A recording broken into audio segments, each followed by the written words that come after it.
అందరికీ వినాయక చవితి శుభాకాంక్షలు.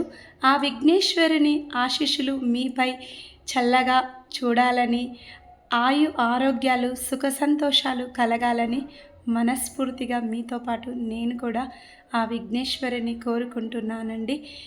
ఇంకా నేనేం కోరుకున్నాను అంటే, ఇలాగే మాది ఒక చిన్న క్యాంటీన్ కదా అండి.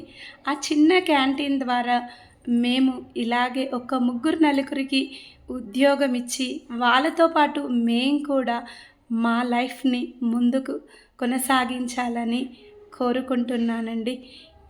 ఇంతకంటే ఇంకా ఎక్కువ ఏం కోరుకోను నేను. ఇలా అంటే మనతో పాటు మనం చేసే వర్క్‌లో మనతో పాటు ఇంకొకరికి వర్క్ ఇస్తూ, ఆ అన్నపూర్ణాదేవి ఇంకా మాకు ముందుకు కొనసాగించాలని, మా లైఫ్‌ను ఇంకా ముందుకు మేము ఇలాగే ముందుకెళ్ళాలని మనస్ఫూర్తిగా అయితే ఆ విఘ్నేశ్వరుని అయితే కోరుకున్నానండి.